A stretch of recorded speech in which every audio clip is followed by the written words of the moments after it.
دكاترتنا الغاليين، دكاترة أولى وتانية ثانوي في كل مكان، عاملين إيه يا أبطال؟ يا رب تكونوا بخير. فاكرين حصة المرة اللي فاتت بدأنا فيها في السيل ستراكشر، وخدنا النيوكليوس وخدنا الكروموزومات. كده فاضل في الشابتر ده باقي السيل ستراكشر ويبقى كده قفلناه. هنبدأ النهاردة بالسيتوبلازم، بس قبل ما نبدأ محتاج إن أفكرك بالبوينتس اللي اتفقنا عليها.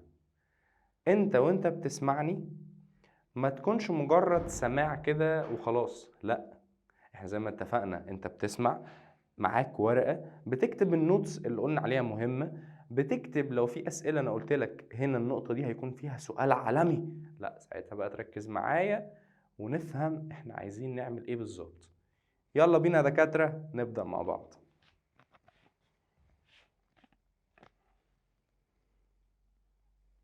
السيتوبلازم. ايه هو السيتوبلازم؟ نفهم الاول ان السيتوبلازم، اوريك رسمة للخلية دي السيل. شايف انت الحاجات دي؟ نجيب القلم. شايف دول؟ كل الفلويد ده هو ده السيتوبلازم.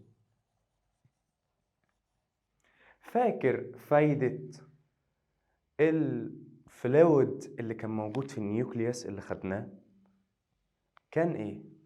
كان اسمه نيوكليوبلازم، تمام؟ كان قالك ان هو مادة جيلاتينس، مادة جيلاتينية. طب فايدتها ايه المادة دي؟ فايدتها اني عايز احمي النيوكليولس اللي فيها الجيناتيك ماتيريال من اي مثلا صدمة حصل لها، اي حاجة هتحصل للخلية. مثلا جه مؤثر من بره، المؤثر ده بهدل الخلية. طب يبهدل الخلية، طب انا عايز احمي النيوكليوس. دي اهم حاجة بالنسبة لي، هي ان احمي النيوكليوس كويس. تمام. طب اللوكيشن بتاع السيتوبلازم، احنا خدنا النيوكليوبلازم، نخش بقى في السيتوبلازم. هو بيقول لك fills السبيس between السيل ممبرين والنيوكليوس.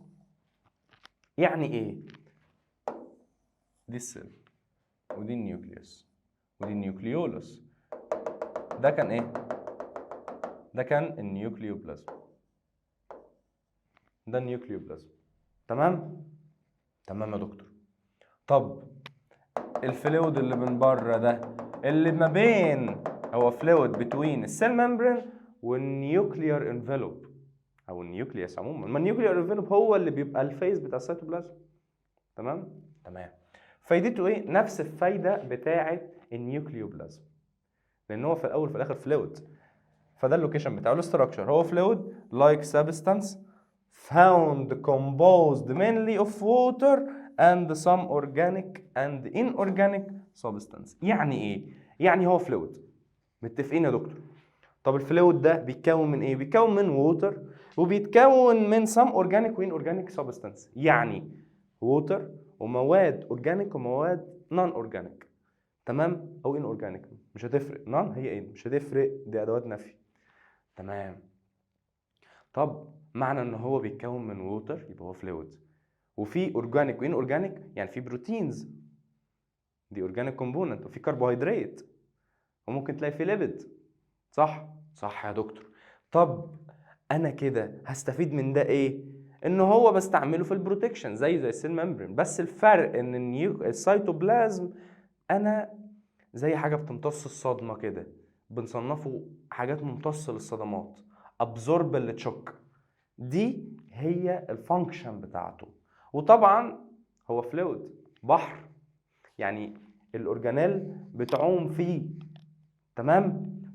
الاورجانيل بتعوم فيه، يعني هو ميديم لوجود الاورجانيل والنيوكليوس. تمام يا دكتور. طب الكونتنت بتاعته ايه؟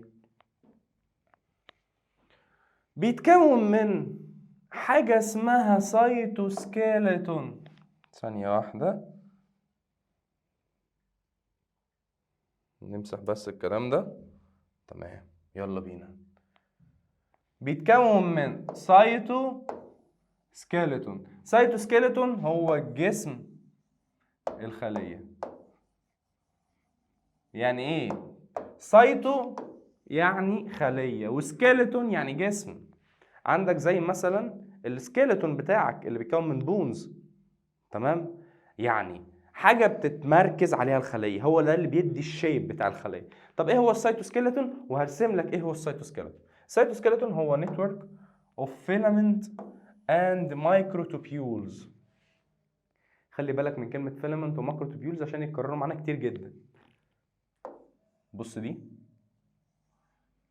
تيوب، تمام؟ دي صغرتها شويه بقت مايكرو تيوب.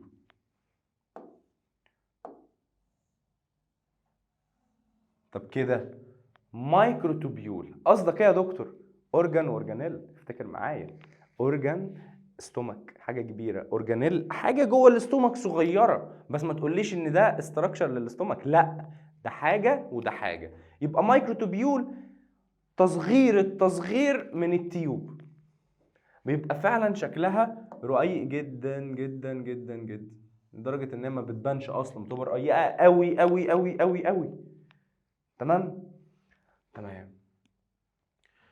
طب المايكروتوبيول دي والفيلامنت او ادق مايكرو فيلامنت، لان انا سيل، قلنا السيل اتفقنا انا ببص عليها تحت اندر مايكروسكوب، تمام؟ ببص دي الاوبجكتيف لينز، سوري الاوكيولار لينز، ودي الاوبجكتيف لينز، ببص عليهم. لما ببص على الاوبجكت، الحاجه اللي انا عايز ابص عليها، والسيل اصلا 10 باور نيجاتيف 6. انت متخيل؟ صغيره خالص. acquire the cell with support to help maintain of shape and form. يعني لو قلت لك فايدة العظم بتاعك ايه؟ مديني الشيب يا دكتور، مديني ان انا واقف كده، تمام؟ هذا هو ده التشيست، وانا عندي هنا كده الاستومك، وعندي ورا الفرتبرال كولم. الفرتبرال كولم ده هو اللي انا خليني واقف في الستاند بوزيشن، انا واقف كده. يبقى فايدة الفرتبرال كولم ايه؟ مخليني واقف، مديني الشيب بتاعي ان انا واقف كده طبيعي، ومديني كمان سبورت عشان تمسك عليه المصل، عشان اعرف اتحرك واعرف امشي واعرف اعمل حاجات كتير. وغير كده كمان مديني بروتكشن. يعني السيتوسكيلتون نقدر نشبهها بايه؟ بالفرتبرال كولوم. تمام. وهيلب ترانسبورت different substance from a place to another inside the cell. يعني ايه؟ medium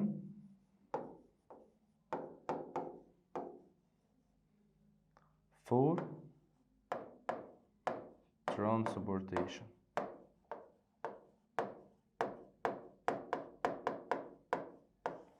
يعني وسط للنقل. هوريك اخر الحصة كده فيديوهات، الفيديوهات دي انيميشن عالمية هتفهمك السيتوسكيلتون وتفهمك الاورجانيل المختلف. بس افهم معايا دلوقتي، وفي الاخر كده في اخر الحصة، تمام، هينزل لك فيديو لوحده الرسومات والحاجات اللي هي الانيميشن، ده هيبقى فيديو تاني لوحده هينزل لك مع الحصة، بس ما تتفرجش عليه غير لما تفهم ده. تمام. الانيميشن هو اللي هيظبط لك. طب السيل اورجانيل، احنا كده خدنا السيتوبلازم، قلنا ان السيل اورجانيل نشبهها بتشبيه سمك في ميه. يعني ايه سمك في ميه؟ الاورجانيل هو السمك والميه هي السيتوبلازم، يبقى نقدر نشبه السيل بان هي محيط كبير، والسيتوبلازم هو الميه، والاورجانيل هو السمك اللي عايم في الميه. يعني اقدر اقول ان السيل اشبهها بالمحيط او بالبحر. تشبيه بسيط جدا، وهنفهم كل حاجة من فايدة السمك اللي موجود ده هيفيدني في ايه. كل سمك هيديني حاجة، كل سمكة هتديني حاجة، يعني كل اورجانيل هتديني حاجة معينة، هتديني فانكشن معينة ليها ستراكشر معين. تمام يا دكتور. هي various structure inside السيتوبلازم. تمام، ما طبيعي سمك مختلف، اورجانيلز مختلفة، فهي ليها انواع مختلفة. divided into two type.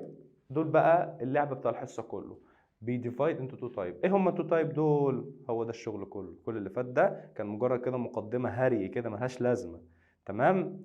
الشغل كله في التو تايب اللي هما الممبرينس، يبقى الاورجانيل بتتقسم الى membranous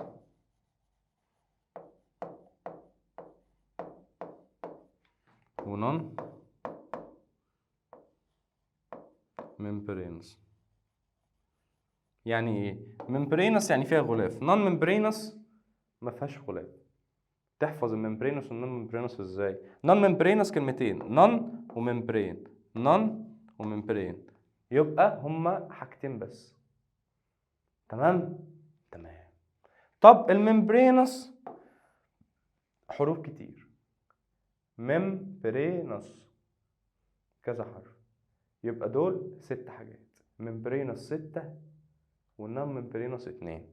طب ايه هما يا دكتور الممبرينوس والنون ممبرينوس؟ نجيب، يلا تعالى يا معلم.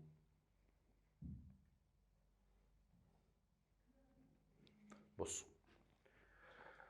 النون ممبرينوس من اسمها نون يعني مفيش، ممبرينوس مفيش ممبرين، مفيش ممبرين. ازاي انا اكتبها عربي بس؟ مفيش يا عم غلاف.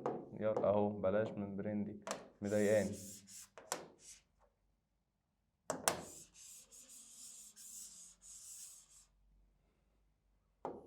مفيش غلاف. شغال؟ شغال. يعني ايه مفيش غلاف؟ يعني انا مش محاطة بغلاف، ما عنديش حاجة هتحميني. ليه؟ مستغني عنها؟ لا مش مستغني عنها. طب ليه انا ما عنديش غلاف؟ علشان هي بأعداد كبيرة موجودة. طب ما مش مشكلة، عادي. وغير كده كده ما عليهاش خطر. تمام؟ تمام. يبقى not surrounded by a membrane زي الرايبوزومز والسنتروزومز. ايه يا عم الاسماء الغريبة دي؟ هفهمها لك، قلت لك. بس خليك معايا دلوقتي ان الرايبوزوم كلمة متقسمة من كلمتين، زوم يعني جسم، رايبو يعني ايه؟ جاي من رايبوز. تمام؟ رايبوز ده اللي هو سكر كان في الكربوهيدرات، سكر فيه 5 كربون. افتكر معايا الكلام ده كله قلناه. طب سنترو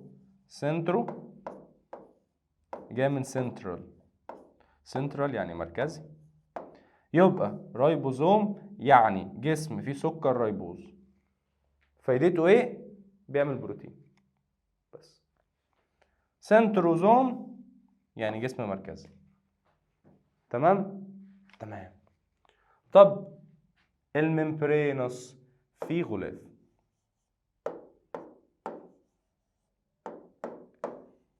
هو ده الممبرينوس. تمام؟ surrounded by a membrane. زي ايه؟ اندوبلازميك ريتيكولوم. اندو يعني داخلي، حاجه جوه. بلازميك جاي جوه البلازما اللي هي السيتوبلازم. وريتيكولوم دي بلازما، شبكه. يبقى بالعربي شبكه اندوبلازميه داخليه، اللي هي بتتكون من نوعين، RER اللي هي رف اندوبلازميك ريتيكولوم او الشبكه الاندوبلازميه الخشنه، SER يعني الشبكه الاندوبلازميه الناعمه. وهنفهم كل ده بالتفصيل، انا بس برمي لك الحصه من دلوقتي. جولجي اباريتس، جهاز جولجي. مين جولجي ده؟ ده كان عالم الماني، هو ده اللي ابتكر، مش اللي ابتكر سوري، هو ده اللي اكتشف جهاز جولجي. لايزو جاء من لايسس. لايسس يعني بيحلل بيكسر، وزوم يعني الجسم اللي بيعمل تكسير، الجسم اللي بيعمل لايسس. ميتوكوندريا عارفينها طبعا، مش محتاجين اللي احنا نفسر. فاكيولز كيسه، احفظ معايا دي دلوقتي، كيسه سمراء، احفظها معايا. فاكيولز كيسه سمراء، فاكيولز كيسه سمراء. تمام؟ تمام. وهتعرف ليه هي كيسه سمراء. بلاستيدز دي اللي بتعمل فوتوسينثيسيس، بتعمل الفوتوسينثيسيس. تمام. نمسح بقى الكلام ده. يلا اللي بعده. طب النون ممبرينوس، نبدأ نجيب القلم. النون ممبرينوس هما تو اورجانيل، رايبوزومز وسنتروزومز. زي ما اتفقنا رايبوزومز سنتروزوم. تمام، ما جبناش حاجة جديدة. يلا، ايه هو الرايبوزوم؟ ركز معايا في التيبل ده هتفهم كويس ايه هو الرايبوزوم. الرايبوزوم زي ما اتفقنا كلمة متكونة من مقطعين. نجيب القلم.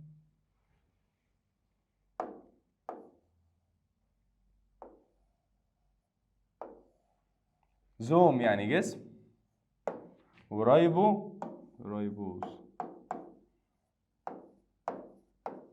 وده سكر فيه 5 كربون. ما جبناش حاجة جديدة. تمام؟ تمام. فايدة الرايبوزوم ده ايه؟ حاجة واحدة، synthesizing protein in cell. يعني هو بيعمل ايه؟ بيعمل البروتين في الخلية. يعني ايه؟ تعال انا عايز اشرح لك حاجة.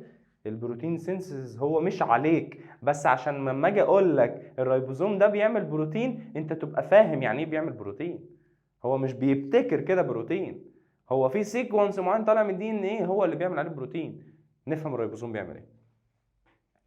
بص، السل الجميلة بتاعتنا جواها النيوكليوس، وعندك الدي ان ايه. فكر معايا بالعقل، الدي ان ايه مهم ولا مش مهم؟ مهم جدا، انا من غيره ما كنتش موجود. تمام، الدي ان ايه مهم. طب دلوقتي انا عندي انزيمات في السيتوبلازم بتدغدغ الدي ان ايه. لو شاف الدي ان ايه هتفرمه، هتموته خالص. زي مثلا انت في شارع، انت عارف ان الشارع ده فيه بلطجيه، ولو شافوك مش هيحلوك، هتمشي فيه؟ تبقى غبي. الدي ان ايه هيعمل كده؟ لا، ده الدي ان ايه اذكى مني ومنك. قال لك بص يا عم، لا انا مش هطلع في الشارع ده فعلا مؤذيه يا عم، مش طالع لهم، هخاف.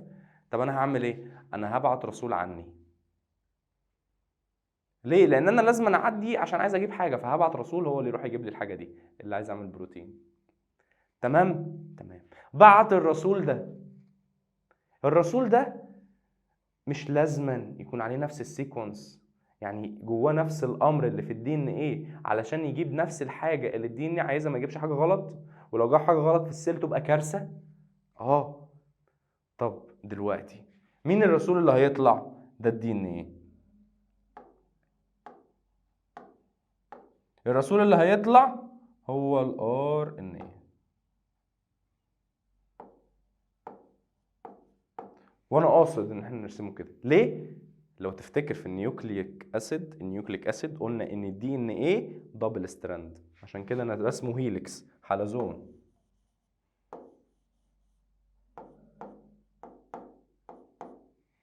عشان كده رسمه كده حلزون. لكن الار ان ايه كان سنجل ستراند. مين اللي مهم؟ الدي ان ايه ولا الار ان ايه؟ واقول لك بقى حكمه ربنا في انه يعمل الدي ان ايه دبل ستراند. المهم عندي الدي ان ايه، الار ان ايه ملوش لازمه. بص،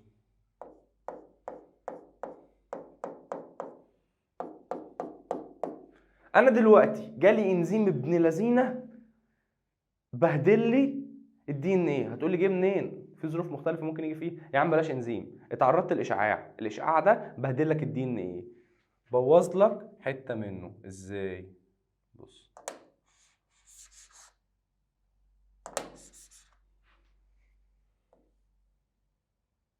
لا بس هم ما بيبوظوش كله كده.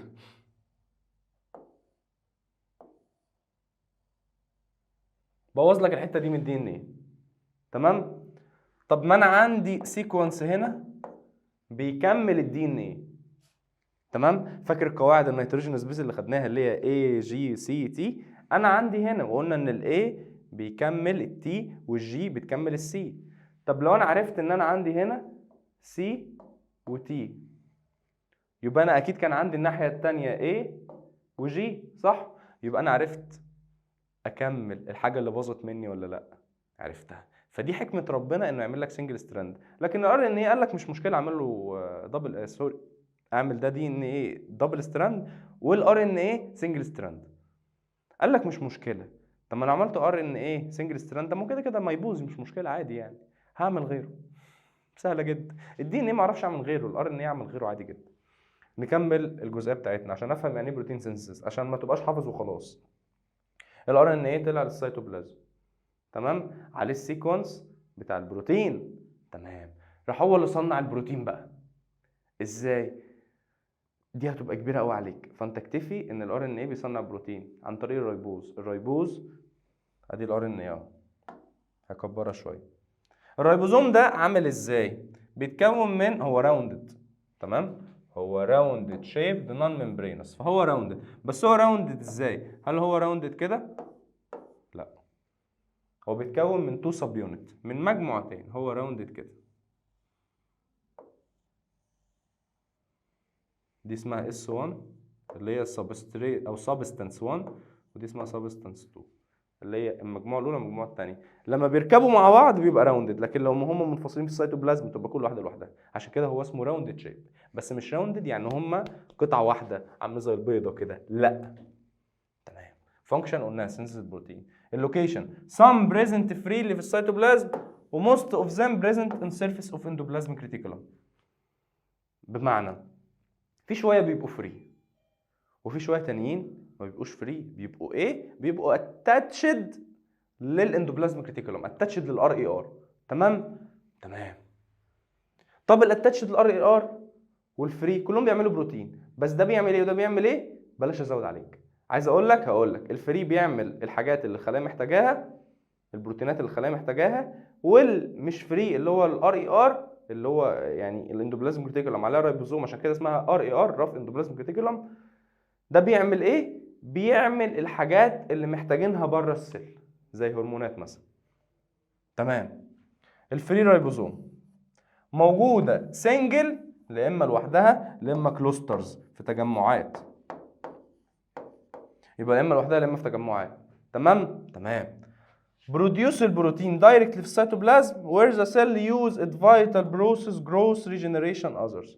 يعني بتعمل ايه؟ هي بتبقى موجوده في السيتوبلازم علشان تعمل لي الفيتال بروسيس المختلفه، زي الجروث اللي هو النمو، وزي الريجنريشن. الريجنريشن يعني اعاده التجديد، بمعنى انا اتجرحت فانا هسيب الجرح مفتوح؟ لا، مستحيل. كده يخش لي انفكشن وهيجرالي كوارث سوداء.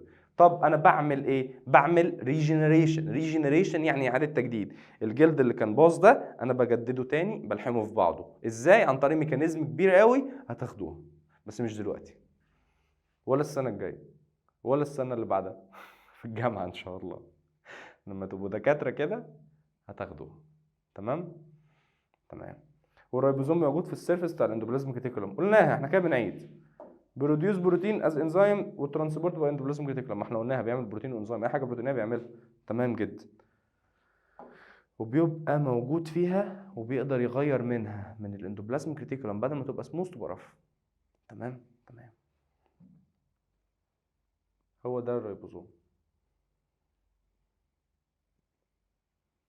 طب ايه هو السنتروزوم؟ هفكرك في حاجه من منهج تالتة اعدادي نفتكرها مع بعض. بص يا معلم، فاكر دي يا دكتور السل اتخنقت منها؟ طب فاكر بقى انت الشكل ده؟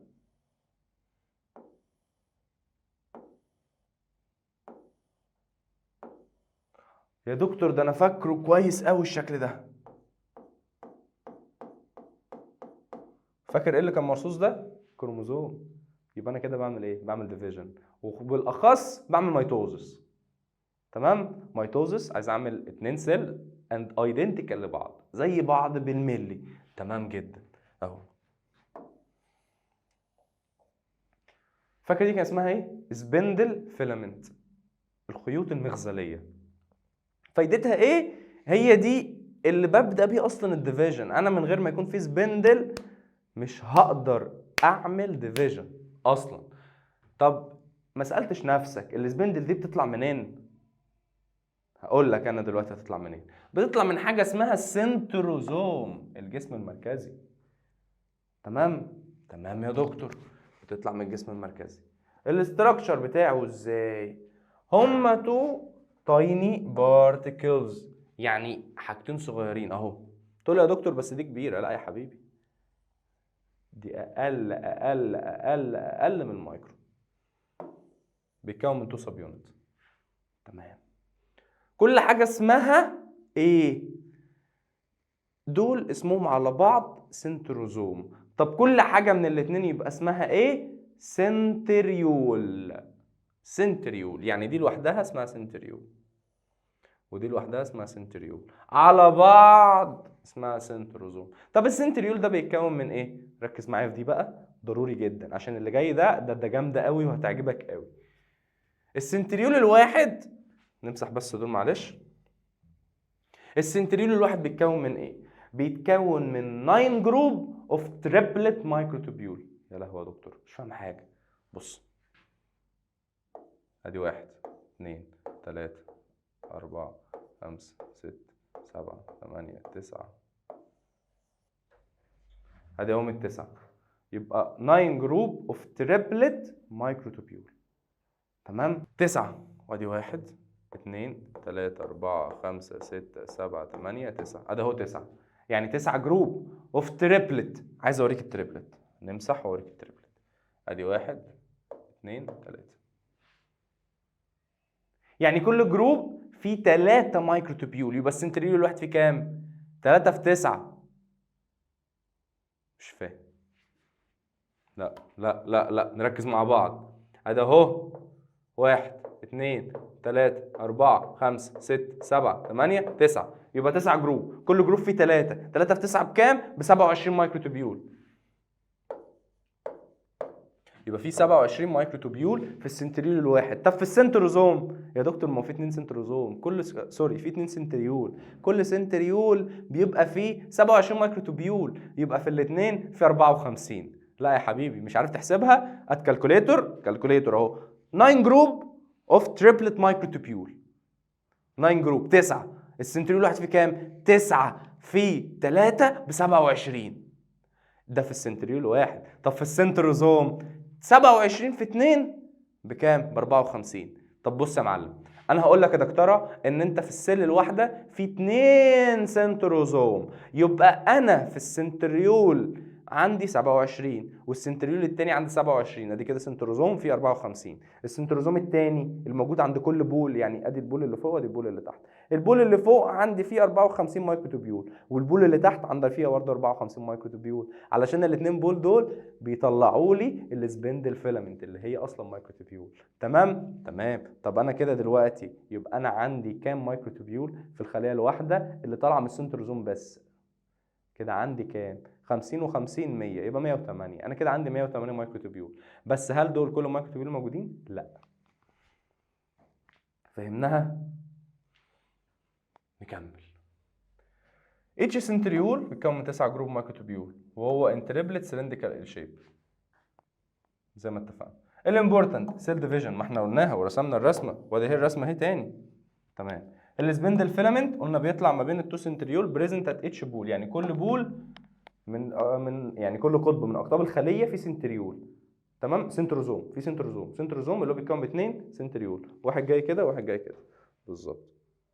تمام. تمام. والكروموزومات withdraw الفيلامنت اهي على نفس الخط. تمام. تمام. تاني حاجه فورميشن اوف فلاجيلا والسيليا. ايه الفلاجيلا والسيليا؟ هنفهم بس الاول. هي لوكيتد نير النيوكليوس في الانيمال سيل اكسبت النيرف سيل. تمام. والسام فانجاي والسيل. طب فايدتها ايه الفلاجيلا والسيليا؟ هفكرك بحاجه من منهج ثالثه اعدادي.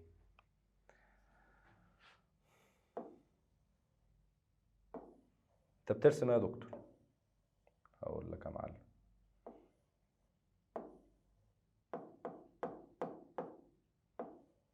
فاكر الشكل ده؟ اه يا دكتور ده يوتيرس.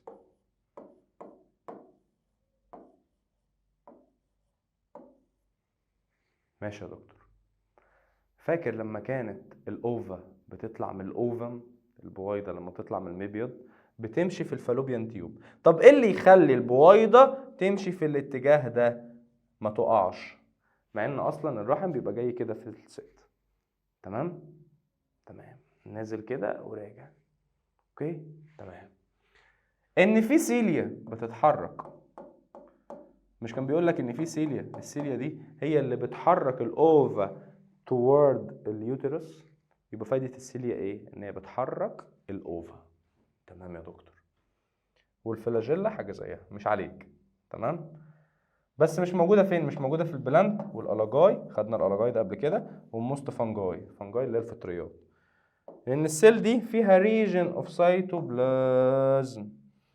تمام. بيعمل وظيفه السنتروزوم. تمام. في حاجات معينه في السيتوبلازم بتاع البلانت هي اللي بتعمل وظيفه السنتروزوم. تمام. ادي كده السنتروزوم. تمام يا دكتور. كده احنا خلصنا الريبوزوم والسنتروزوم اللي هما نون ممبرينس اورجانيلز. نقلب. طب الممبرينس اورجانيل، كده احنا وصلنا للنص التاني من الحصه. الممبرينس هما 6 جروب.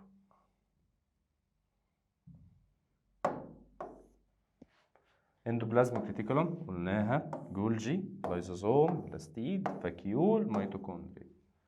وقلنا معلومه عن كل حاجه، ندرسهم بقى بالتفصيل.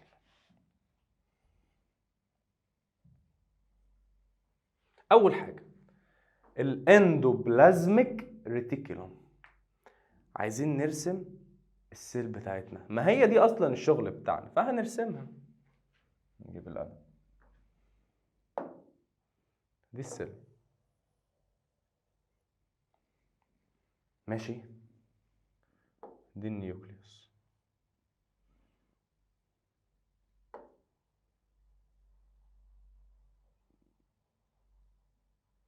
يا دكتور الواحدة المنكوشة اللي انت راسمها دي، انا راسم لك شعر منكوش. تمام. تمام. افتكر ان الشعر المنكوش ده هو الاندوبلازميك ريتيكولوم. تمام.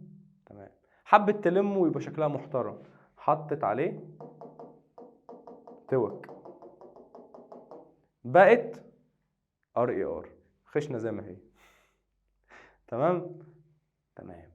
طب الجزء الثاني من الاندوبلازميك ريتيكولوم معلهوش توك، يبقى اسمه ايه؟ اس اي ار. هفهمك يعني ايه ار اي ار ويعني ايه اس اي ار، بس اديني لحظه بس. يبقى دي نتورك ريتيكولوم، يبقى نتورك اوف ممبرينس كاناليكولاي. يعني ايه كاناليكولاي؟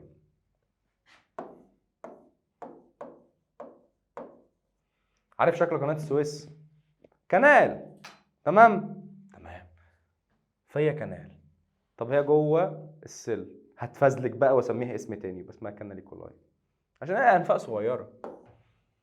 تمام. تمام. extend through all part of cytoplasm. موجودة في السيتوبلازم. طب ازاي؟ extend through all part of cytoplasm and attach the outer envelope. قلنا ان هنبدل envelope بكلمة membrane. outer membrane of النيوكليوس. يعني شايف اتاتش ما بين ايه؟ اتاتش مع النيوكليوس واتاتش مع السيتوبلازم. هقول لك، احنا في حاجه منتشره عندنا في البلد، الكباري. الاندوبلازميك ريتيكولوم اعتبرها كوبري، علشان الفانكشن بتاعتها ترانسفير سبستانس بين السيتوبلازم والنيوكليوس. طب انا عندي حاجه اتاتش مع النيوكليوس واتاتش مع السيتوبلازم، يعني ينفع ان انا استعملها ككوبري، صح؟ ابقى غبي لو ما استعملتهاش. عندي حاجه تسهل عليا ما استعملهاش ازاي؟ يعني ما ينفعش الكلام ده، استعملها. تمام يا دكتور. يبقى ادي كده قلنا كمان الفانكشن. فاكر الجمله اللي قلناها ان الاستراكشر بيرفورم للفانكشن؟ انا قلت لك ان الاستراكشر بيرفورم للفانكشن. الجمله دي بتسهل عليك حاجات كتير. انت فهمت ان الاستراكشر تمام هو اتاتش للنيوكليير ممبرين واتاتش للسيل ممبرين. تمام. تمام يا دكتور. طب طالما هو اتاتش، طب ما انا ممكن اعمل له فانكشن ان انا استخدمه كترانسبورتنج ميديم. ككوبري. فين؟ هي راحت فين؟ اهي كوبري. تمام؟ تمام. يبقى هي نتورك اوف ممبرينس كاناليكولاي extend through all part of cytoplasm. تمام؟ تمام. اللوكيشن قلناه اهو. تمام. الفانكشن فورم الانترنال ترانسفيرك سيستم. ما قلناه from other side inside السيل، يعني كوبري جوه الخليه وكوبري بره الخليه. تمام؟ تمام. يبقى هي دي المين فانكشن. جبتها او استغلتها على اساس ايه؟ على اساس ان هي اتاتش للاوتر ممبرين اوف نيوكليير ممبرين واتاتشد للسيل ممبرين. تمام. ليها نوعين، رف وسموث. ار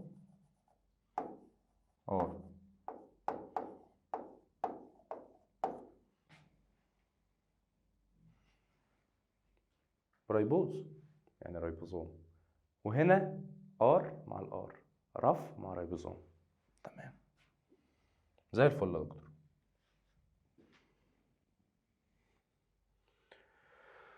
ايه ده؟ نقلل، نجيب القلم.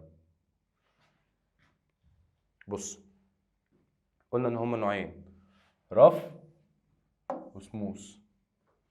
الرف رايبوزوم يبقى فيها لارج نمبر اوف رايبوزوم موجوده في الاوتر سيرفيس.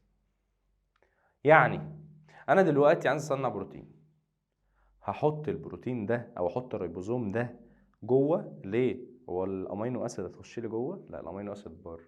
يبقى انا الاستراكشر بيفورم الفانكشن، يبقى انا هطلع الريبوزوم على الاوتر سيرفيس. تمام؟ تمام. طب السموث ما فيهاش ريبوزوم.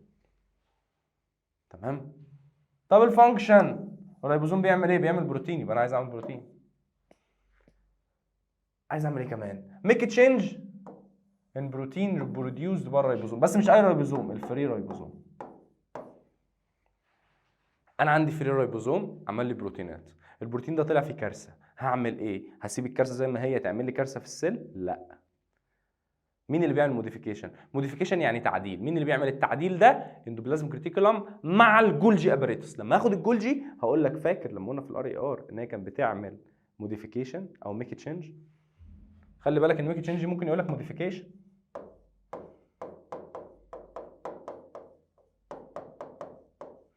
تمام؟ تمام. ميكينج نيو ممبرين والسيل. ليه بيعمل نيو ممبرين؟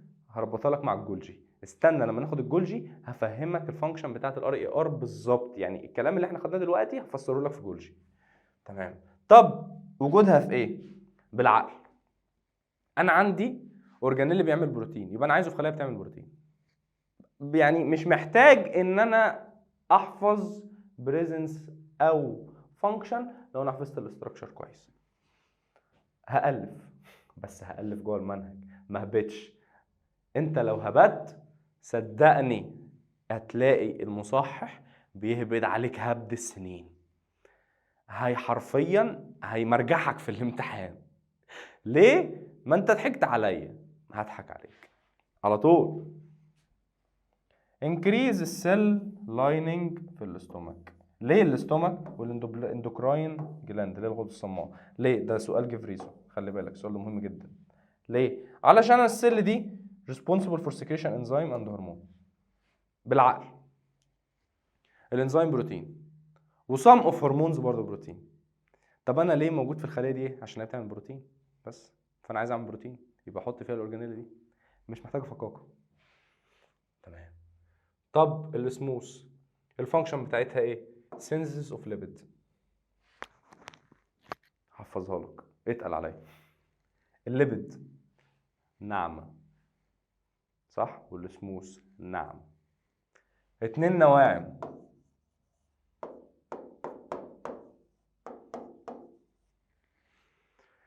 الليبيد ناعم والسموث يعني ناعم، يبقى انا بعمل ليبيد، بعمل حاجه ناعمه زيها.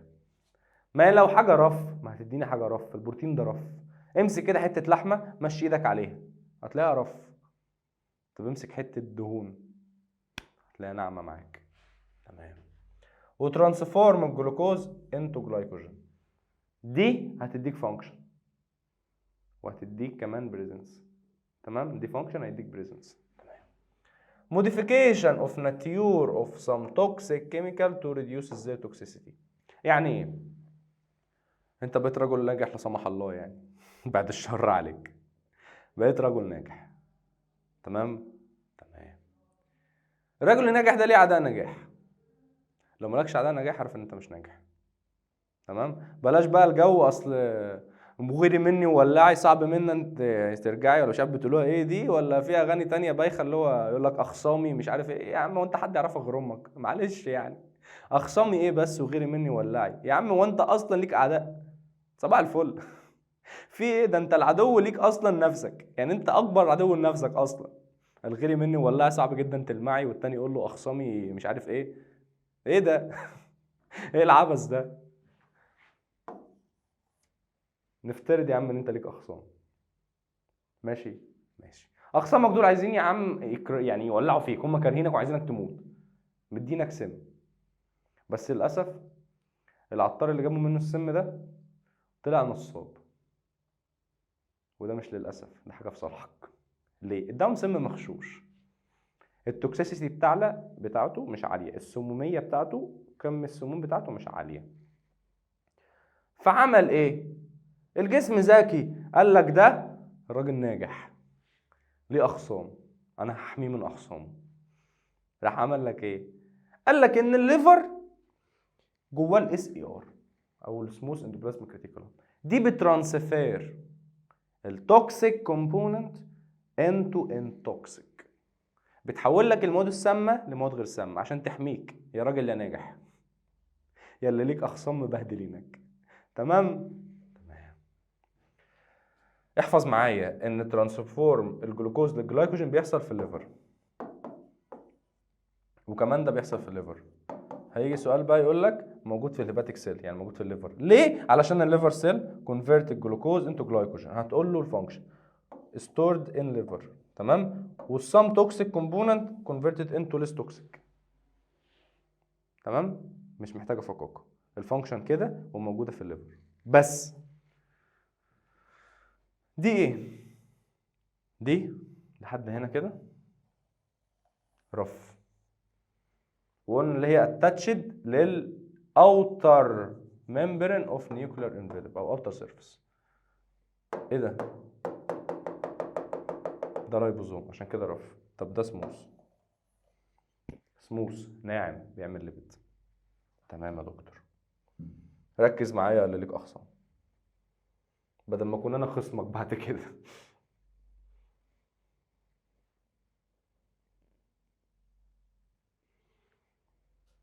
نيجي المعلم جولجي اباريتس. بص، جولجي اباريتس اولا مين اللي اكتشفه؟ اكتشفه عالم اسمه كاميلو جولجي سنة 1898. فاكس، اسمه كاميلو جولجي بس.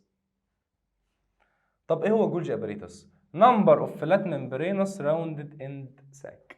خلي بالك ان ممكن يلخبطك مع الريبوزوم بكلمة راوند دي، بس الجولجي اباريتس ده ممبرينس، ريبوزوم نون ممبرينس. تمام.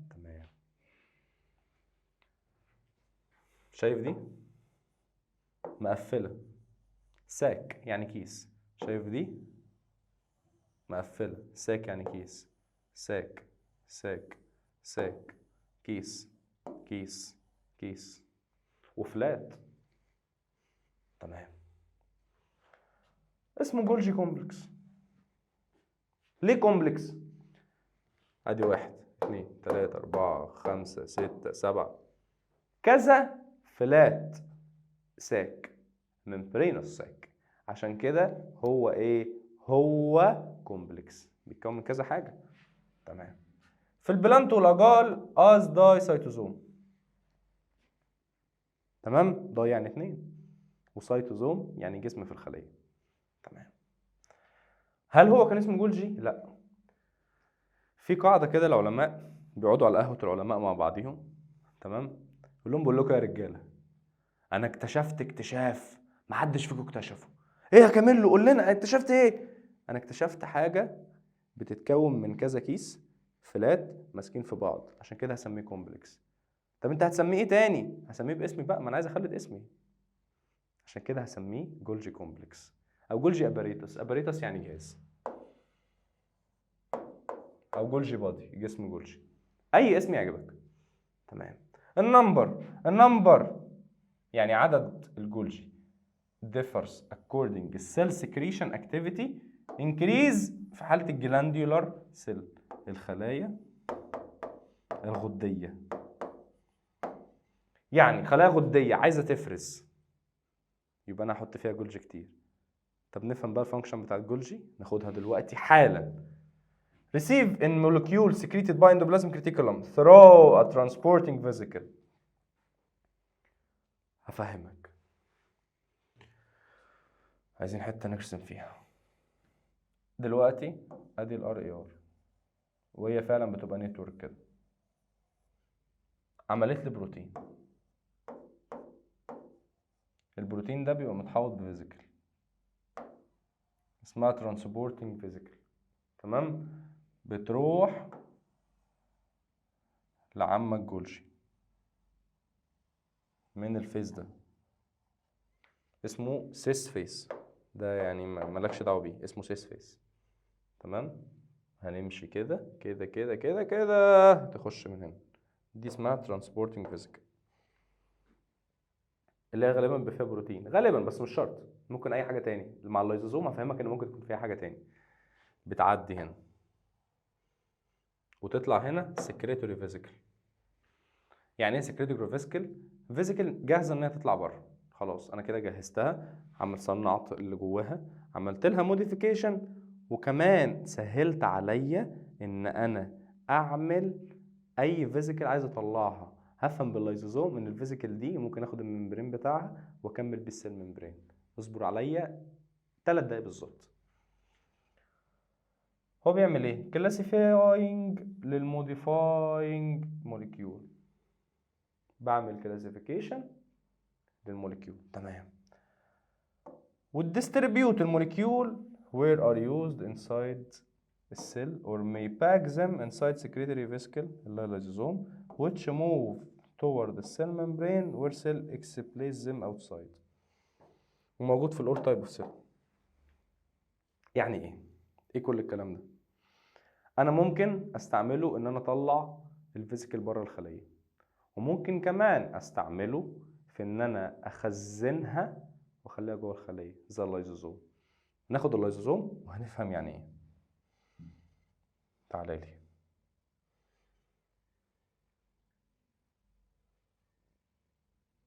اللايزوزوم، ايه هو اللايزوزوم؟ اللايزوزوم هو سمول راوندد ممبرينس. خلي بالك ان هم كلهم راوندد. كيسه هي راحت فين؟ سيبك بس من الصوره دي دلوقتي، ما تركزش فيها، اسمعني انا. فورمد باي جولجي بادي، الدايجستيف انزيم معموله اسمها لايزوزومال انزيم. خلي بالك ان التصنيع بتاعه عمل مشترك ما بين الار اي ار والجولجي.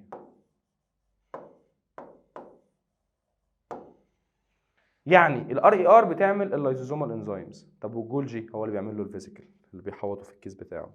يعني مين اللي بيعمل البروتين بتاعه او الانزيم بتاعته؟ الار اي ار. ومين اللي بيحوطه بيخليه محمي؟ الجولجي. طب انا عايز اعرف هو ليه محمي. اللايزوزومال انزيم دي فتاكه بتقتل اي حاجه. انت عارف، تبعد الشر عليك، لما اي حد بيموت ايه اللي بيخليه يعفن؟ هتقول لي ان السيل ماتت، ماشي ماتت، ايه بقى اللي بياكل السيل دي؟ اللايزوزوم. اللايزوزوم بينفجر، الفيزيكال اللي متحوطه فيها بتنفجر، فبيطلع البروتينات او الانزيمات دي بتاكل في الخليه حته حته، عشان كده بتقدر ان هي تحلل البني ادم. طب ايه اللي ما تقدرش عليه؟ العظم.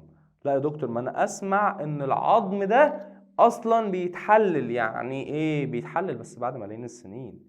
انت عارف يعني انا مثلا في الكليه عندي بحتاج ان انا يكون معايا عظم وجمجمه وحاجات من دي، عظم حقيقي لازم حقيقي. طب انت عارف ان العظم اللي معايا ده كده مجرد كالسيوم بس، مش حاجه تاني. ازاي؟ لان اللايزوزوم كل الاورجانيك اللي هو النخاع، الحاجات اللي جوه العظم كلها. طب ايه اللي ما قدرش عليه؟ الكالسيوم، ده ايه اورجانيك، يبقى اللايزوزوم بياكل حاجات الاورجانيك بس. العظم بيتكون من جوه هتلاقي بون مارو او النخاع، من بره هتلاقي بقى طبقات كالسيوم وفوسفات، اللايزوزوم ما يقدرش عليها، عشان كده العظم بيفضل زي ما هو، غير بعد ملايين السنين بقى بيبدا يتحلل. طب ليه السيل ما بيحصلهاش مشكله باللايزوم انزيم؟ ما احنا لسه قايلين عشان في فيزيكال، هو سراوند باي ممبرين ايزوليت زي فروم ستيل كومبوننت. طب ما احنا لسه قايلين. شفت بقى ربنا ما بيعملش حاجه وخلاص، قال لك اللايزوم انزيم دي هتموت لك السيل، طب ما انا احطها في فيزيكال اللي بيطلع من الجولجي اباريتس بس، عشان كده السيل ما بتتاثرش، بتتاثر لما بيموت بس. الفانكشن getting rid of worn out and snile، يعني الحاجات اللي مالهاش لازمه. السنايل دي اللي هي الحاجات اللي باظت، سيل اورجانيل، يعني الاورجانيل والسيل اللي ضعفت وماتت. هفهمك الصورة دي دلوقتي، هتفهم الفانكشن لما ابص لك على الصورة. which have no longer benefit to cell، يعني السينايل اورجانيل دي خلاص مبقاش ليها لازمة، فانا لازم نتخلص منها. و digestion of large molecule of nutrient engulfed by cell. فكرة الانجلف دي ايه؟ انجلف دي اللي هي البلع او الابتلاع، اللي انا ببلع خلاص. طب ايه فايدة الانجلف دي؟ هنفهم مع بعض. بص معايا هنا، دي خلية اسمها الوايت بلاد سيلز.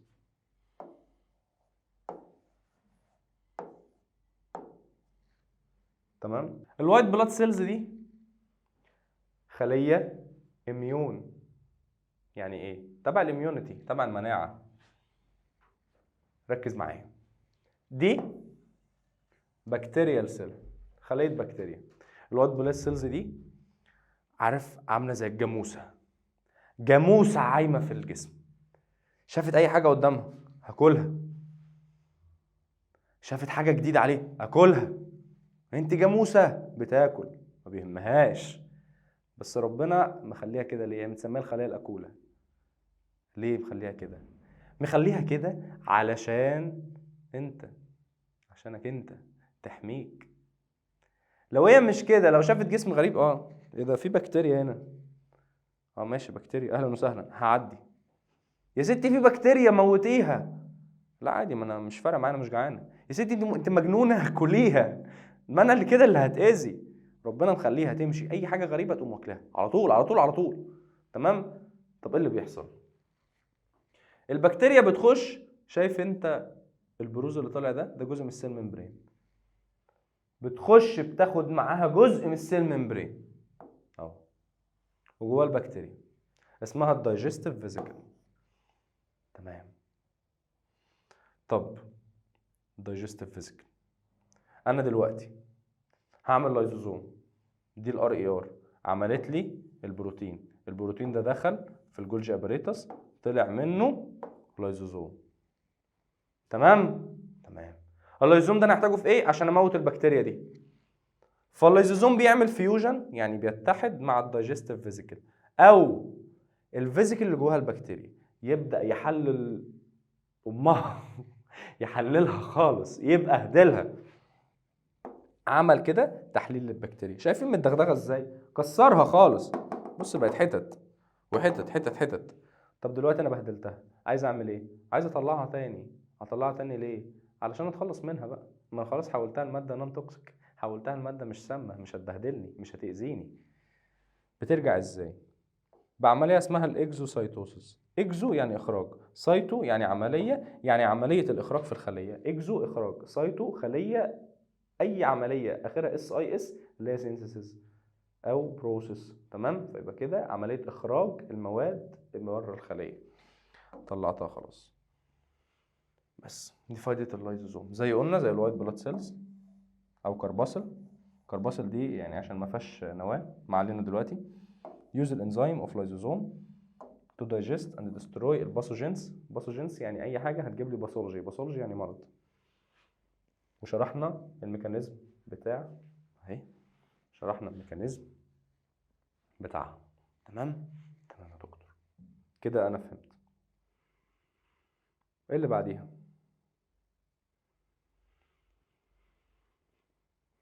الميتوكوندريا. الميتوكوندريا باختصار، نسيبنا من الرسمه دلوقتي. description، هي ساك. نجيب القلم.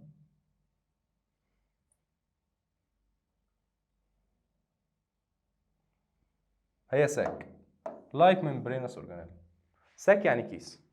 شايفين عامله ازاي؟ كيسه وهي membranous. الماتريكس بتاعها يعني السيتوبلازم يا عم. بس خلي بالك هي مش سيل عشان اسميها سيتوبلازم، بس انا بقربها لك. يعني معنى ان انا بقول على السيتوبلازم ده غلط، بس انا بقربها لك كده. surrounded by double membrane. زي ايه؟ زي السيتوبلازم، السيتو ممبرين او السيل ممبرين. السيل ممبرين كان بيتكون من دبل ممبرين. تمام؟ لما خدنا رسمه الفوسفوليبيد وقلنا هيد وتيل، ده دبل ولا لا؟ دبل يا دكتور. اي ممبرين بيحمي بيتكون من دبل لاير. اوتر والانر. طب فين الاوتر وفين الانر؟ اللي انا بعمله ده هو ده الاوتر. طب ده هو ده الانر. شايف اهو، ادي ده الاوتر وده الانر. تمام. كريستي. ايه كريستي؟ جروب اوف فولد. فولد يعني تجاويف. هوريها لك. دي الكريستي.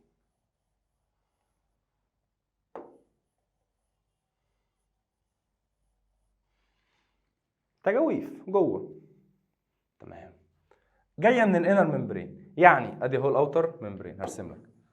ده الاوتر ممبرين وادي الانر ممبرين بيعمل كريستي.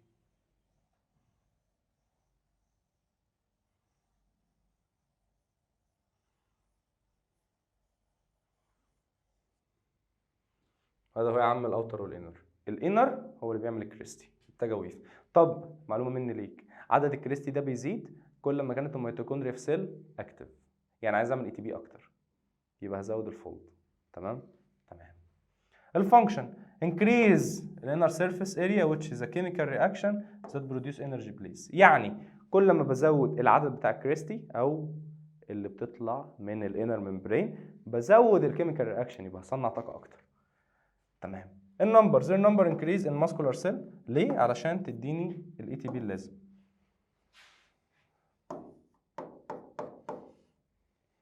تمام. تمام. هي بريزنت في السنتر، هي ذا سنتر اوف انرجي برودكشن.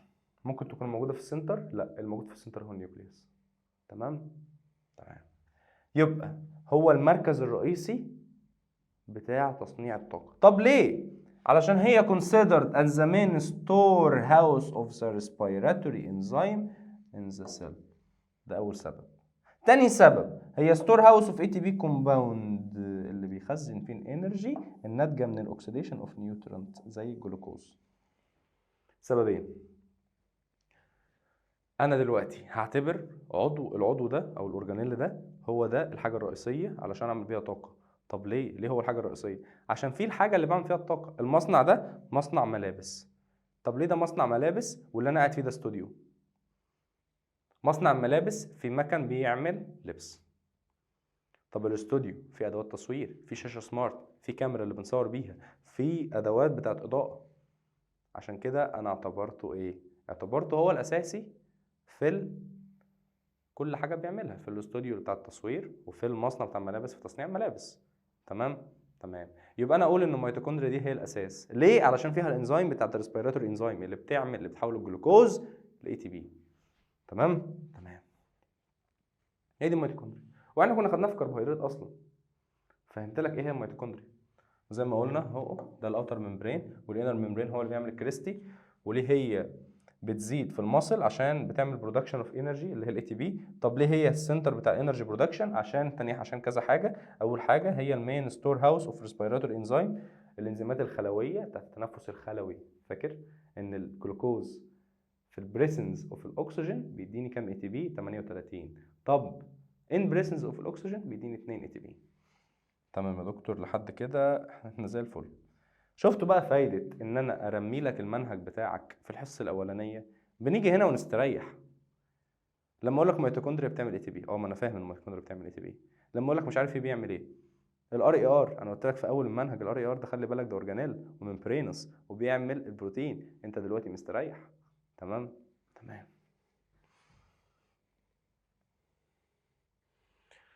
الفاكيول، اتفقنا على الفاكيول دي ان هي، نغير بس اللون، نجيب السلك ده نخليه ازرق يا عم، يلا انا زهقت من الاحمر. كيسه سمراء، كيسه سمراء، كيسه سمراء بشيل فيها حاجات. تمام. ممبرينا الساك، الساك يعني كيسه، اتفقنا. تمام. نخلي بس اللون التاني ده نخليه احمر، الساك ده نخليه احمر، يبقى كده نكتب باحمر وازرق. امان. similar to bubbles filled with fluid. ليه؟ ساك يعني كيسه، تمام، وفاكيول يعني كيسه. كيسه فيها فلويد، او كيسه فيها جاز مثلا، اي جاز. هو مستحيل يكون ثاني اكسيد الكربون والاكسجين موجودين مع بعض، بلاش غباء، تمام، مستحيل، ما عدا في الهواء، لكن في كيس عمرهم ما يتجمعوا مع بعض، مستحيل. تمام. في الانيمال سيل سمول ولارج ان نمبر. يبقى في الانيمال سيل، في الانيمال كلمتين، سمول ان سايز ولارج في النمبر.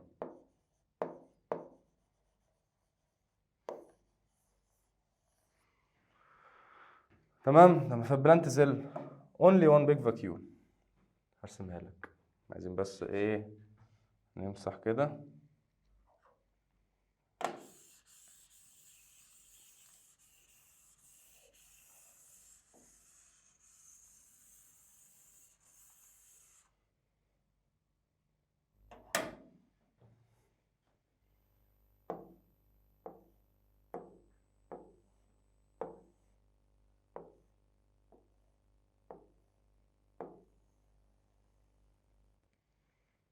في البلانت سيل في فاكيول واحدة، شايفين الفاكيول؟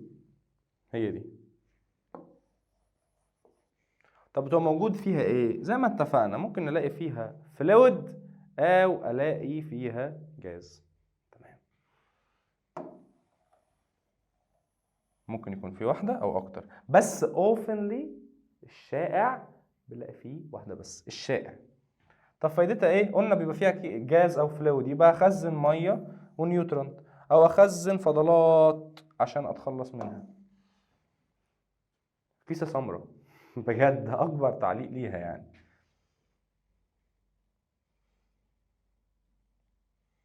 اخر حاجه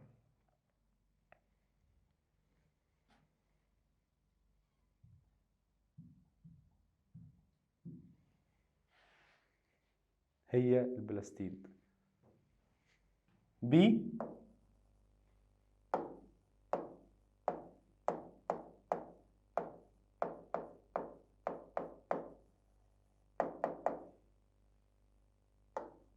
بي مع البي، قريتوا الكلمه دي؟ فوتوسينثيسيس. يبقى البلاستيد بيعمل فوتوسينثيسيس، البلاستيد بيعمل فوتوسينثيسيس. تمام. الوصف بتاعها واللوكيشن والانواع، هي various في الشيب ممبرينس اورجانيل، هي various شيب ممبرينس اورجانيل. شايفين شكلها عامل ازاي؟ راوندد، بس انا واخد فيها كات سيكشن علشان نقدر نشوفها. تمام. وبريزنت في البلانت سين اونلي، خلي بالك وعلم على كلمه اونلي دي كويس جدا جدا جدا جدا جدا جدا جدا جدا جدا جدا من هنا السنه الجايه. بي بلاستيد فوتوسينثيز. انت بتعمل بناء ضوئي؟ ده يا دكتور انت شايفني نبات؟ شايف راسي مزرعه في ايه؟ ما انا مش نبات، يبقى انا مش هعمل بناء ضوئي. تمام يا دكتور، عشان كده موجوده في البلانت.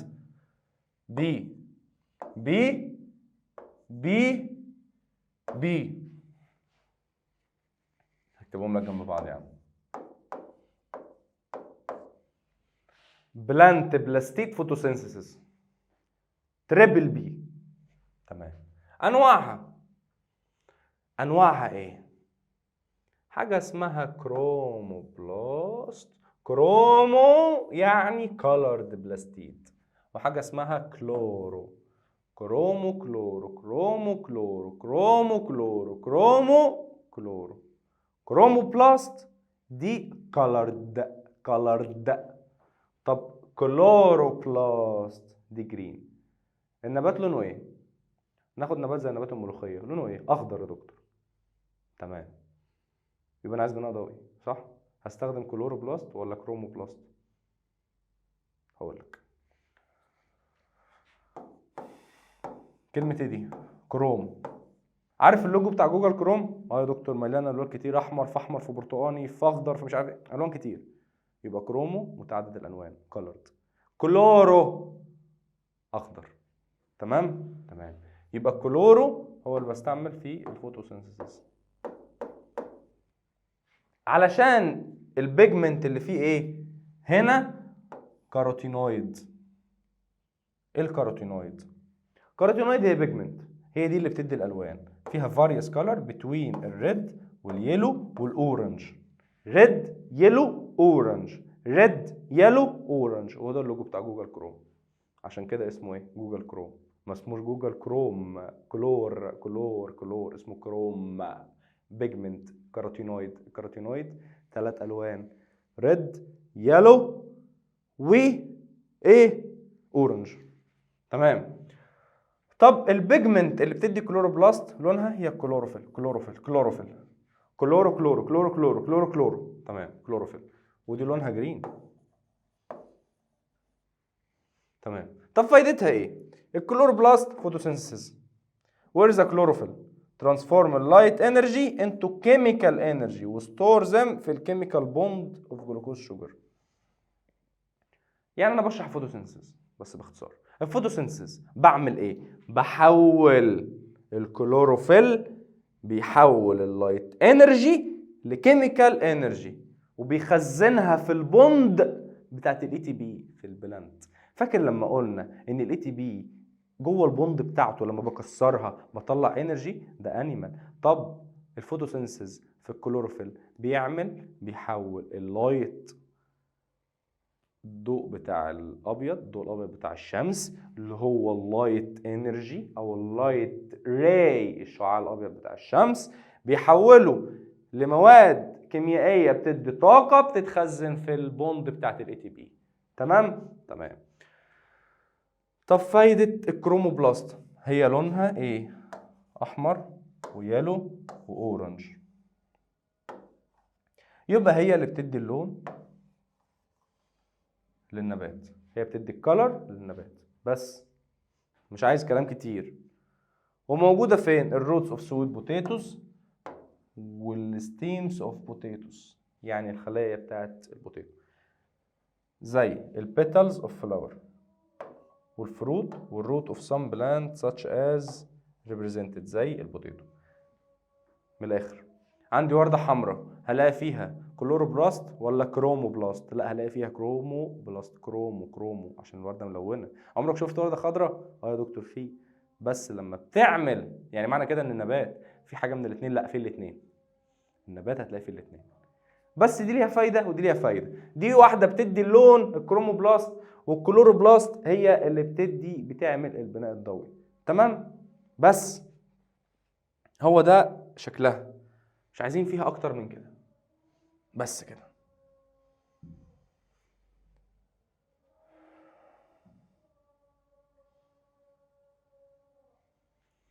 طب الاستراكشر بتاع الكلوروبلاست ايه؟ هو كومبوزد اوف دبل انفلوب. مش هو ممبرينس وحواليه ممبرين؟ يبقى في دبل ممبرين. بس الاوتر والانر زيه زي الميتوكوندريا وزيه زي النيوكليير انفلوب زي السيل ممبرين.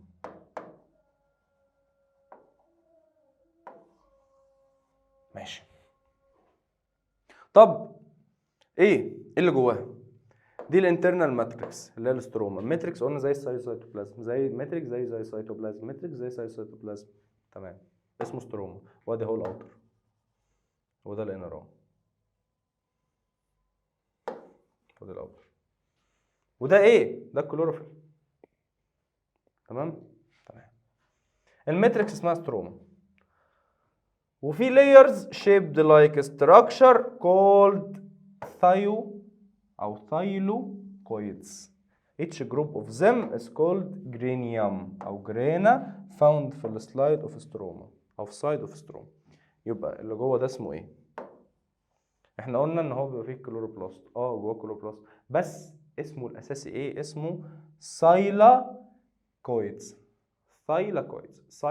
سايلاكويدز وإيتش جروب اوف سايلاكويدز اسمه جرينيوم، يبقى دي اسمها سايلاكويدز. طب دي على بعضها اسمها جرينيوم. تمام يا دكتور. كلوروبلاست تلخيصها ايه؟ بتتكون من دبل ممبرين، تمام، اوتر ممبرين وفي الانر ممبرين، تمام يا دكتور. طب الاوتر ممبرين والانر ممبرين جوه السايتو اسمه ايه؟ اسمه ستروما. طب الاستروما بيتكون من سايلاكويدز اللي هي البلاطه دي. طب هم كلهم على بعض اسمهم ايه؟ اسمهم جرينيوم. بس مش محتاج اعرف اكتر من حاجه، اي حاجه من اكتر من كده. اكتر من كده انت كده انا بزود عليكم خلاص.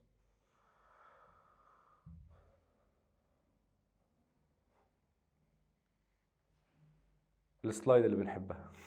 ثانك يو. كده يا دكاتره احنا وصلنا لنهايه شابتر 2. فاضل لنا شابتر 3 وهو الكلاسيفيكيشن. شابتر الكلاسيفيكيشن ده شابتر جميل قوي وهتحبوه. طب احنا الفتره الجايه هنمشي ازاي؟ خلي بالك انت كده هعمل لك امتحان شامل، كلام ما يزعلش. امتحان شامل على شابتر 1 وشابتر 2 من يونت 2. طب يا دكتور انا عايز مراجعه، ماشي هعمل لك مراجعه، بس المراجعات دي هنسجلها، تمام، وهنساعدك بيها ان انت تفهم كويس، وهننزلها يوتيوب فور فري. تمام يا دكتور. طب كده المراجعات دي هتبقى على يونت 2 شابتر 1 وشابتر 2 هتنزل يوتيوب فور فري للكل. تمام يا دكتور. طب هنعمل ايه كمان؟ الفترة الجاية هنمشي ازاي؟ احنا كده بإذن الله فاضل لنا يعني تقريبا حصتين بإذن الله. بعدها هتنزل لك فيديو في خطة المراجعة بالكامل. تمام يا دكتور. فاكرين احنا اتكلمنا مع بعض في ايه المرة اللي فاتت؟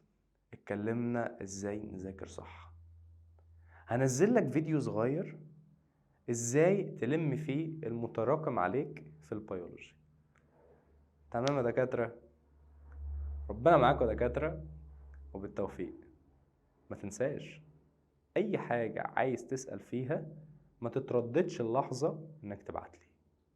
ربنا معاكم يا دكاترة، بالتوفيق.